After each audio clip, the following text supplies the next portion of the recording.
Hello everybody, Zach here, and welcome back to American Truck Simulator single player.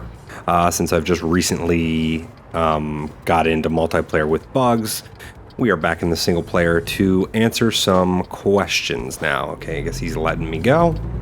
So yeah, last week I answered your questions from Twitter.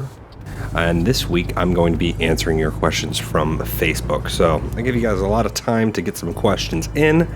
And I apologize for driving ahead of time, as I think I did it in the other episode, because I'm going to be using my cell phone to look at the questions. And it's kind of unsafe, yes, but it's a video game, so we can do it without any legal ramifications, right? Oh, don't want to use my brake there. Okay. So I already answered Justin Roy's question, I believe, at the end of the last episode about what was my favorite SAPDFR moment, and there's been a tons. It's hard to nail down one. But yeah, and why does Polecat say the weirdest things? Again, I don't know. He's just become me in some ways. He just repeats all the craziness, or creates his own craziness. Let's be honest, but yeah. Okay, so first one I'm going to answer essentially then from Facebook is, why do you run off-road most of the time, and how long have you known Polecat, Jeff, and Bugs? That was from Alex McKenna Solnair. I'm sorry if I don't pronounce names right. It's hard enough reading and attempting to pronounce some of these names. So why do I always run off-road? It's different, as well as too, like, it's also the, I don't want to say problem, but like, GTA's physics don't really take into account off-road, I mean, other than like when you're climbing hills. So there's not much of a difference between the road and the dirt. Traction, of course. So yeah, plus it is kind of fun. It is kind of fun to break that, like, definitely if it's in a SUV or whatever, to break that line of, I mean, that's what somebody potentially would do. And yeah, I probably do a little bit too much. Oh, look, 2 marked units over there. Marked like there's unmarked in this game, but yeah, I don't know, I just enjoy it, and it's ridiculous and all that stuff, but hey, people seem to love it. I love it too, so it's what it is. How long have I known? I've known Polecat the least amount of time. I knew Jeff and Bugs from pretty much joining Code Zero, not day, I don't want to say day one, but early on, and it's history. I think I've said that in the Facebook Q&A, or the Twitter Q&A, I'm sorry. This is the Facebook Q&A, lol. But yeah, I've known them for a long time. Polecat was one of the newest members, but he's been around for at least a year. It's got to have been, right? I think. At least. So yeah. Oh, also, where are we? I'm going to let you guys know where we're heading. We're heading to Reading, and we're heading to sell goods, so we got a big trailer here. But yeah, what else was I going to say? I've also got a button on my wheel to just change it so I can actually, the wheel moves the camera essentially. So that'll help around some of these turns until I have better camera control essentially. So, okay. Gotta stay on task here. What's your, and then Sinclair Surgeon asked the same exact question. What is your fascination with going off-road? I don't know. It's just, like I said, fun, and it's exactly how I drive in real life, right? Sam Bass asks, will I do a setup video, and also would you ever do rescue mod? Yeah, I'll do rescue mod, potentially one day, and same with the setup video. Maybe one day when I have I don't want to say better setup, but yeah, setup / house tour. Yeah, one day. Definitely. Ooh, wow, that was kind of weird there. Like, weird, like, spot in the road. What? I have not seen tumbleweeds yet in this game. That's kind of awesome, not gonna lie. Driving over them. Driving like they're not even there. That's pretty awesome. I have not seen tumbleweeds yet. Cool. Okay, that kind of just blew my mind for a second. Don't worry about that. Jason Michael, in LSPDFR, what would be your ultimate fave call besides, say, terrorist activity? Yeah, because I love terrorist activity. Favorite call out?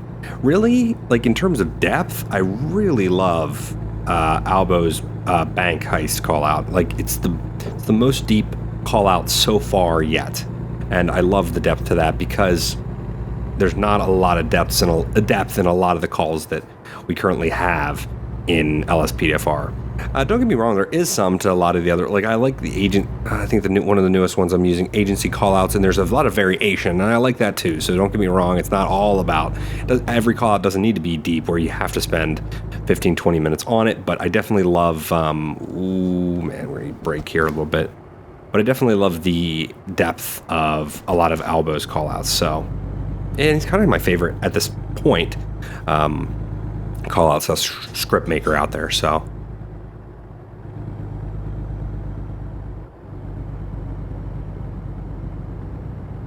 All right, Jack Volpe asks, what made you become a YouTuber? There's two different questions here. What made you become a YouTuber? I think I said this in the Twitter one.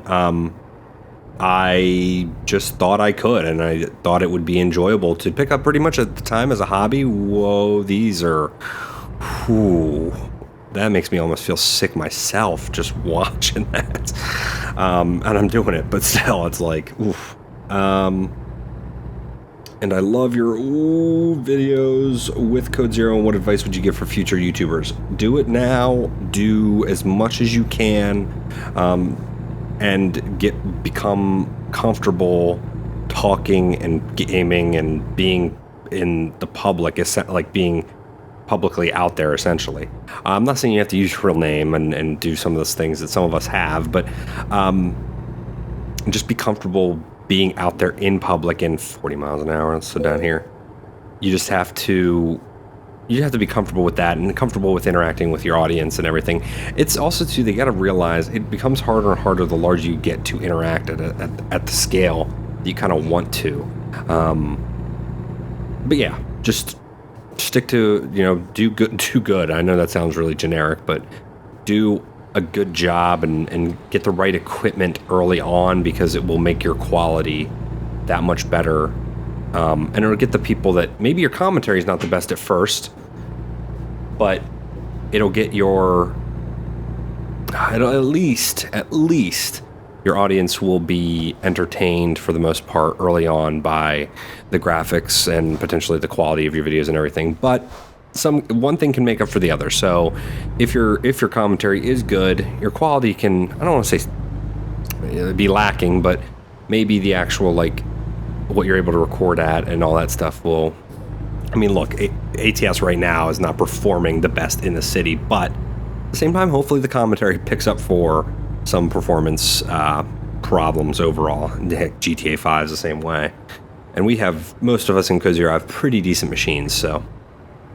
All right, Dakota Reynolds. If you couldn't have a Crown Vic, what would be your choice for a retired police car? Well, probably the newer Fords, to be honest. The Police Interceptor sedan and utility. If it had to be an older one, had to be an older one, like the same time the Crown Vic was made, because the Crown Vic was made from the 90s to the early 90s to the mid to late 2000s. I would have to say the Caprice Classic, not the new one. Not that I would love the power plant that's in the new Caprice, don't mind you, but I'm just not that big of a Chevy fan, and the Caprice itself has had a lot of different recalls and what have you, so in terms of reliability, the new utility and sedan are going to be, I mean, they are the replacement to the Crown Vic, so so those would be ideal for me. I looked at Impalas at one point too, and just not my cup of tea. So, all right, Marianne as Islo. Oh, I don't know. Hello from Germany, Zach. Well, hello back to you in Germany. First, congrats for 100K.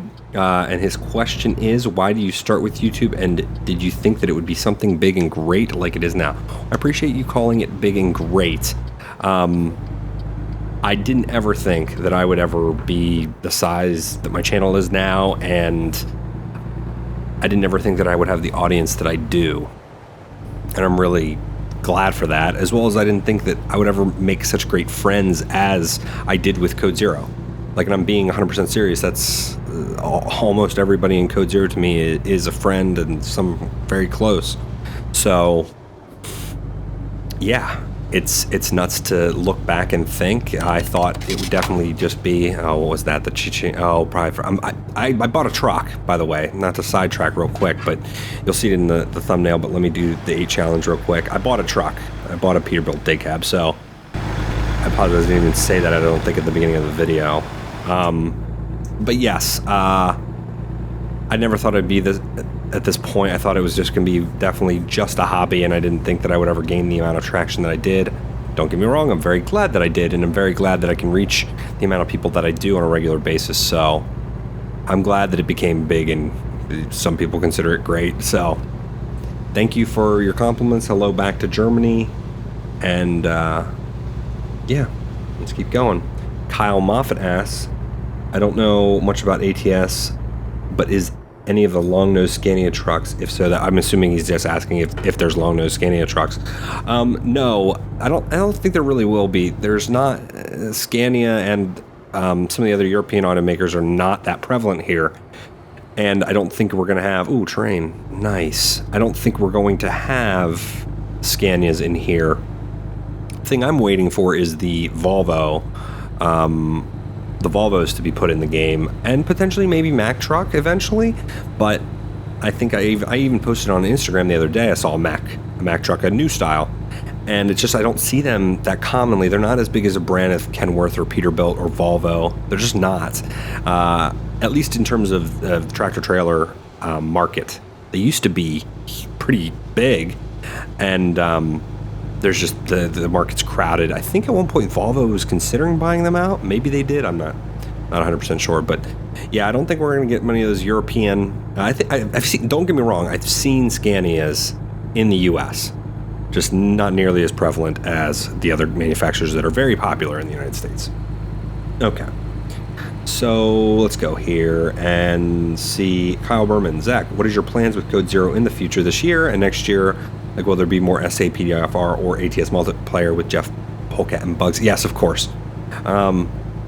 It's very, as all of our channels grow, it becomes increasingly difficult to get around and as well as to balance that line of recording and getting our content out there and having a actual social life outside of Code Zero and outside of gaming. It's very difficult. That's my horn, not my cruise control. I gotta really stop flipping them. But yeah, it's hard to find that balance, and it's also we always want to record with each other and record more multiplayer with each other. It is very hard to get everybody around to do it all at once. We're all different time zones, what have you. I think I answered something like that in my Twitter as well. But yes, of course, more multiplayer and more stuff with Code Zero. Always the intent. It's just, is there time and is everybody around? Ruger or Rugger Bailey, what's your favorite moment with Bugs, Jeff, and Polecat? My favorite moment in terms of, I assume you mean like looking back. SAPDFR is by far the best thing that I don't want to say that we do, but like it is the most fun that I think we have as a group together. Not to say that trucking, like ATS and stuff, isn't fun, but even ETS, I had a lot of fun in that. It's just we didn't have as much. There's not that there's not as much fun to be had, but this is a simulator. GTA is, well, it's a crime simulator in that aspect, but like, I don't know. It's just two different things, but almost all of SAPDFR, and before I even called it like SAPDFR, when we would chase each other, or back in LCPDFR days when we would chase each other, some of my best moments of Code Zero and with Code Zero happened back there. Jason Rude asks, if you could have any GTA remade, which one would it be? Vice City.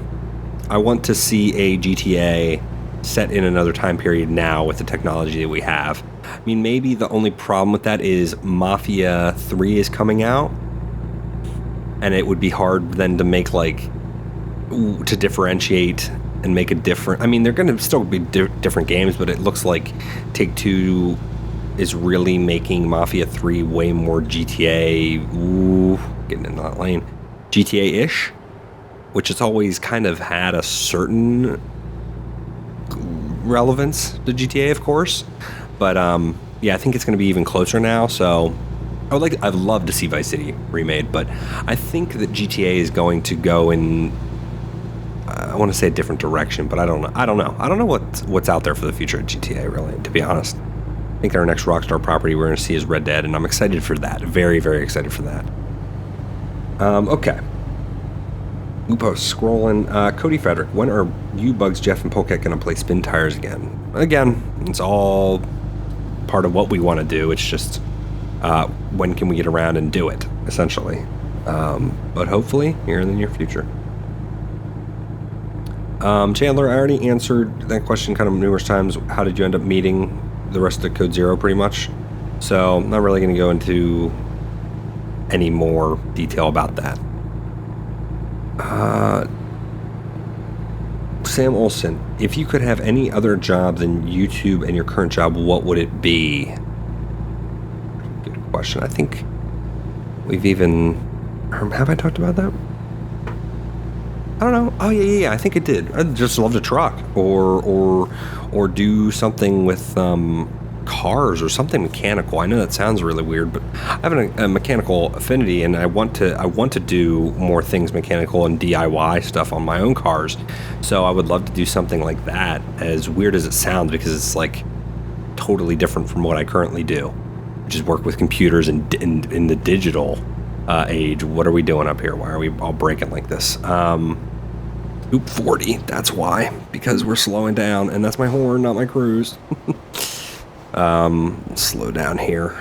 Coming up on the city 30. There we go. Even slower, and that's what I'm talking about. Look at those frames. Oof. Chug, chug, chug. In Stockton. Okay. But yeah. Just something mechanical. Something where I used my hands more. As weird as that sounds. Oof. All right.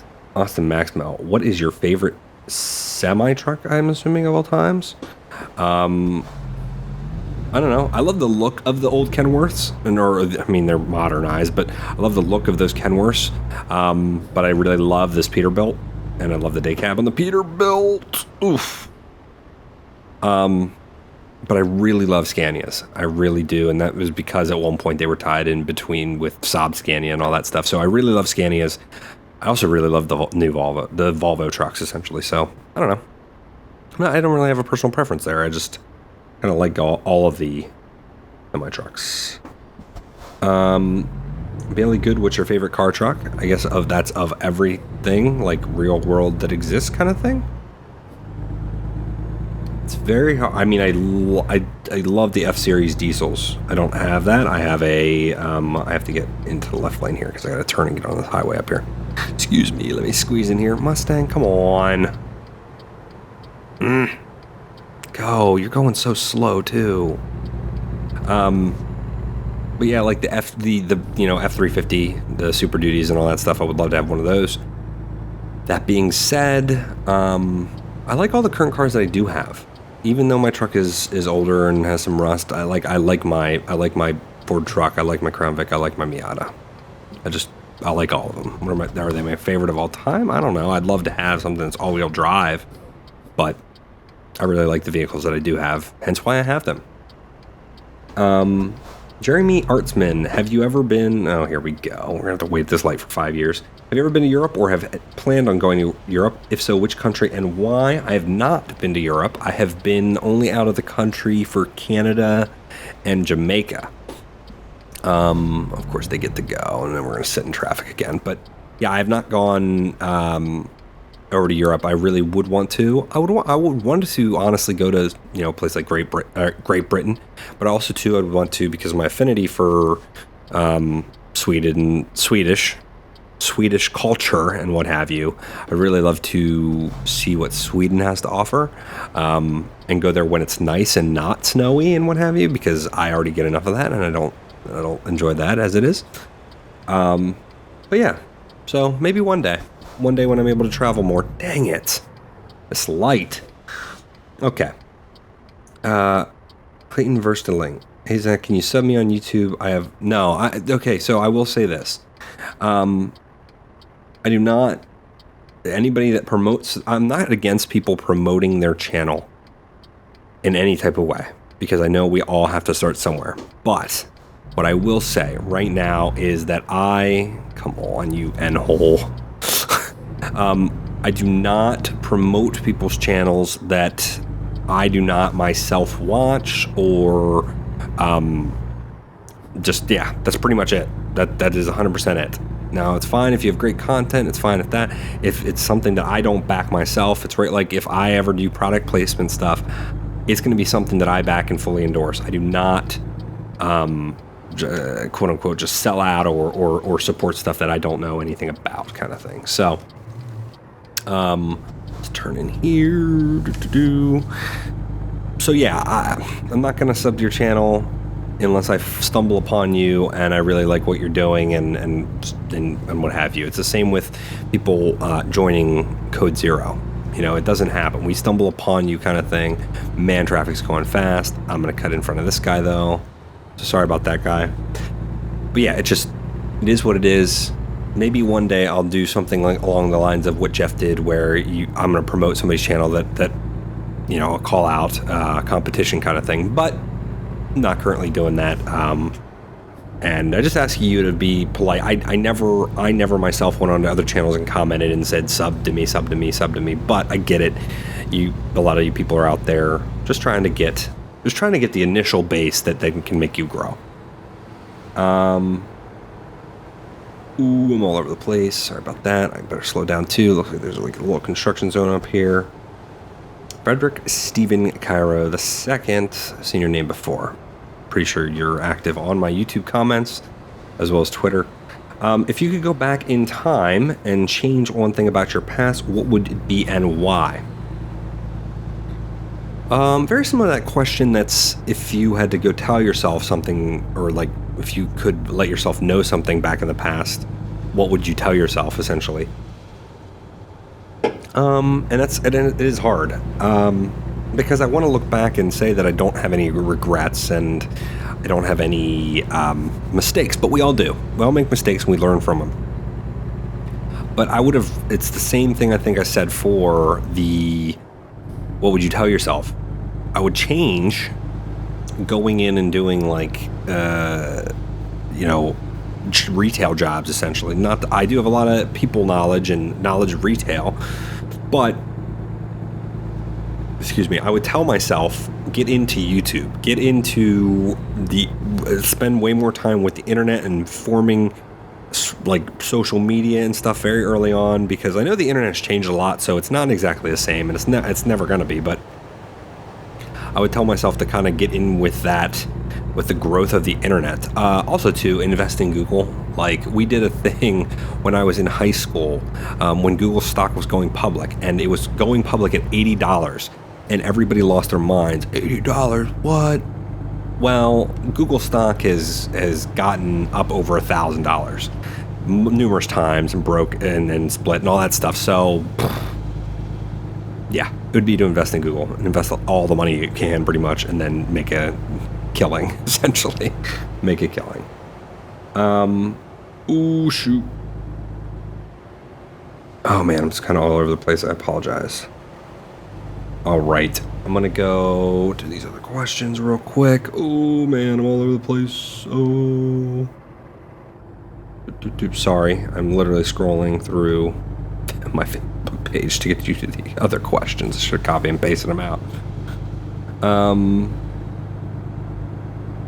All right, Sinclair you asked again, but that's fine. Do you have a genuine interest in Crown Vics, or did you buy one just because Bugs and Polecat bought one? I always had an interest in Crown Vics and having a big generic, I want to say generic, but generic American car. It was always something of interest to me.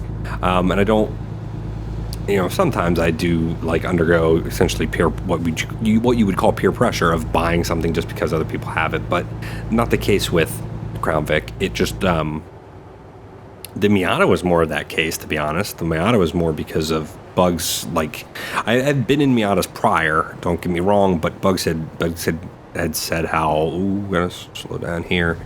Bugs said how it's just great. It's just great. So I very much so listened to his opinion, because he takes my opinion at face value. So I took his opinion at face value too. Glad I did, because the Miata was a really great decision and for a really cheap, fun sports, quote-unquote, car. And yeah, and same with the Crown Vic. Very cheap, big V8, big old American V8 that will pretty much never break, and if it does, the parts are nothing, so just one of those things. I did not get called into the weigh station. Nice. Here we go. It's hard.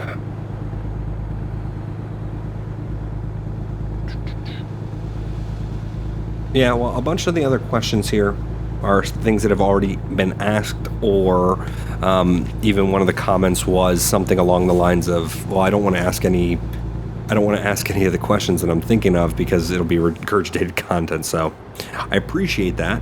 And at the same time too, I appreciate all of your questions and comments. And I got a lot of, I didn't really read the ones that were non-questions that were just like congratulations and what have you, but I appreciate everybody congratulating me on 100,000 subscribers. If you haven't already too, check out my Patreon campaign. I haven't really been talking about it that much because I don't feel like I need to throw it down everybody's throats. But it does potentially, I answered this on the Twitter Q&A, it does potentially get me to the point where this is my full-time job and I can bring you more content and more of the consistent quality content that I hope you all expect. So I appreciate if you do that, and of course only give money if you can. It's not a requirement. My content is not behind a paywall, and I don't intend for it ever to be. We got 78 miles here, trying to make sure. Oh shoot, I don't have enough fuel. Oh, I don't have enough diesel. Dude, I'm not even gonna say gas. I'm gonna say fuel or diesel. And I don't know if there's another truck stop. Wait, hold on. It said something about next rest stop in 2 hours and 20. Oh no. I hope I don't run myself out of fuel. Well, hold on. It says 65. It says 60. I might be good. Oh no, my distance is insanely high. I'm sorry. I'm an idiot. I looked at the gallons and looked at the miles on this. We're very shortly to our destination. I should really be running with my lights on. I think I got to get off here. Oh shoot, it's becoming a... Oops, that's my horn. I'm gonna slow down here because we've got a bunch of different trucks merging in here. I gotta watch that. But yeah, thank you everybody that is a subscriber or has subscribed to me. Oh, I'm yawning too. That's great. I should be good. It's an hour. I hope I am. I hope I don't fall asleep. So yeah, I appreciate everybody that has subscribed to me and everybody that's stuck around, kind of, I don't want to say since the beginning, but since the early on times of LC PDFR. I really hope you still enjoy the content that I am creating. It's been a wild ride. I would be lying if I said it hasn't been. And I still think that we have a lot of ways to grow and grow the community here. And I think that's extremely exciting, and I hope you are all as excited as I am. Also, to Code Zero, I think I say this almost in every video, but Code Zero has always just blew my mind in terms of the size of everybody's channel and everybody, the entire community. I see a lot of you guys commenting on other members' channels, but also too on all of our social media and what have you. And I mean, I don't always call it out, but I definitely appreciate if you are subscribed to me and you support another member of Code Zero, and vice versa. If you started by supporting Jeff, Bugs, or any of the other members, and then you also found me in the process and you subscribed to me as well, that is awesome, and I greatly appreciate that. Sorry for two. I feel like I have to make a comment on it. No, stop being tired. Got 30 minutes. Oh, change to red. That's not good. I hope I don't fall asleep and drive off the road. No, our drop-up's right up here. But, yeah, I seriously really appreciate all of the support, and, you know, I wouldn't be here without you guys. So, I know it always sounds so mushy and gets to that point where it's just like the same thing, but it really is. Really do appreciate it. We are going to come up here, and I think we may do the easy drop-off because I don't want my guy to fall asleep on me. I think he will technically do that. Let's get up here. We're going a little fast here. Let's slow down. So now for the potentially fun part. That's not my stop, right? No, that's not. My stop is right here. Sell goods. Not in there, but in here. All right, yeah, we might do easy drop-off. We'll see. We'll see how bad this drop-off point is. Oh, no, that's my trailer getting stuck on the freaking thing. Okay, stop it. Shut up. I get it. I'm getting tired. Shut up. Yeah, I had a feeling I was going to get stuck on that too. Should have cut it, or should have went a little bit wider. All right. Yeah, let's play it safe because I don't know how much time I have, and then too, my guy won't fall asleep in the process. Oof. That freaking shaking of the wheel when you go over those bumps. Just insane. And at least I'll get some XP here too. Come on. Come on. There we go. Unloaded. And there you have it. I hope you enjoyed this Q&A, and I hope you enjoyed this ATS. Oh man, still hard to break. So loud, so freaking loud. Turn that down in post. But yes, as I said, hope you enjoyed. Thanks for coming along the ride with me to 100K as well. So I really appreciate everything, guys. Thanks for watching, and I'll see you guys in the next one. Bye.